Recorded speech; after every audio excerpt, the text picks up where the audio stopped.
We are currently observing cognitive models reaching human-level capabilities, while society rationalizes the shift as a mere trick of the light. The wave is visible on the horizon, yet the collective response remains one of denial. Modern AI development has moved past the era of bespoke, trial-and-error programming.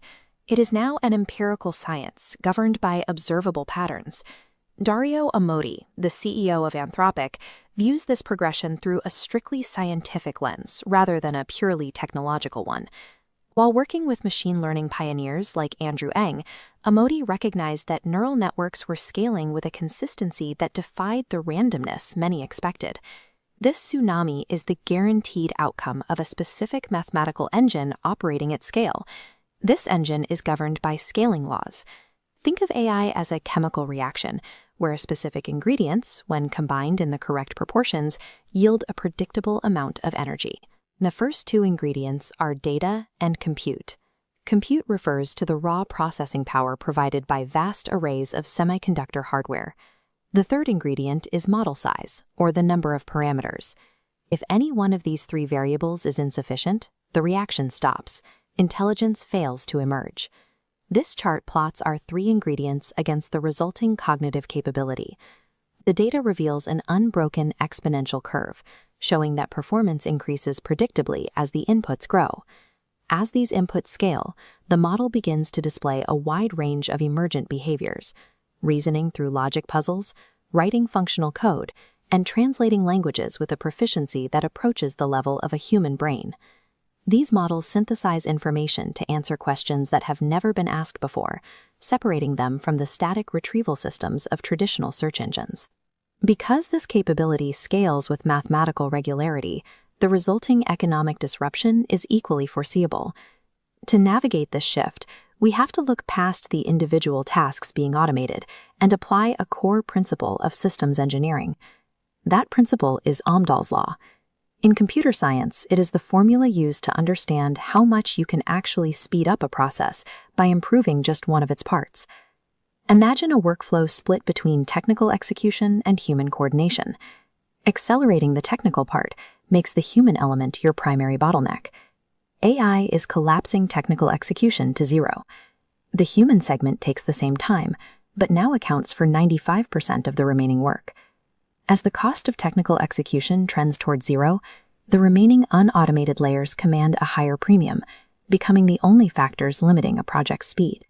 A professional's competitive moat depends on their ability to manage the structural bottlenecks that AI cannot touch.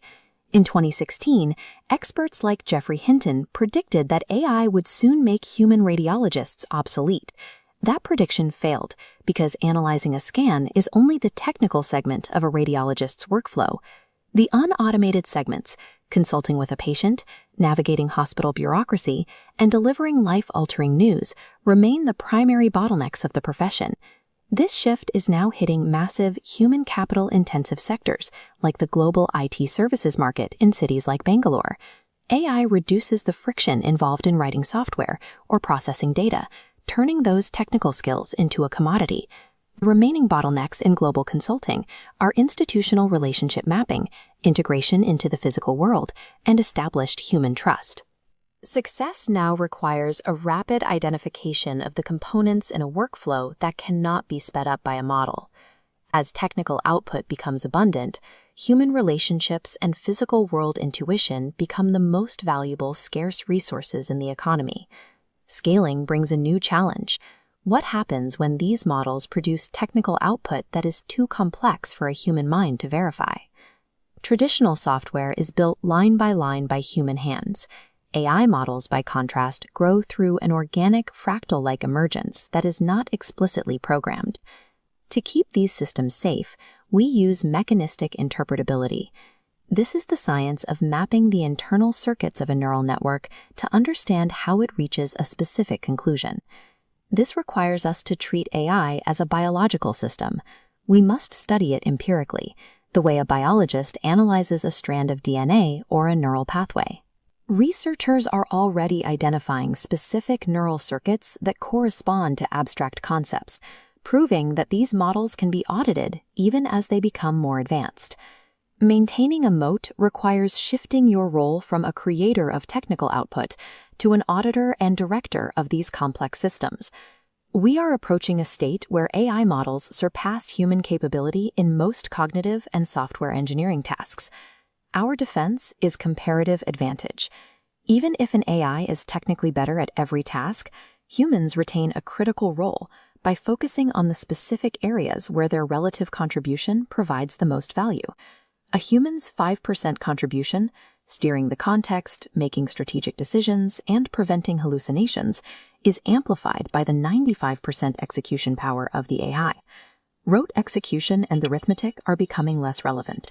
However, the muscles required for critical thinking and street smarts are more vital than ever. In a world of infinite generated content, the ability to verify empirical truth and discern reality is a primary driver of value. The trajectory of the tsunami is set by the mathematical engine of scaling. It is an observable reality of our physics. Survival involves strategically planting oneself on the human-centric bottlenecks that the wave cannot reach.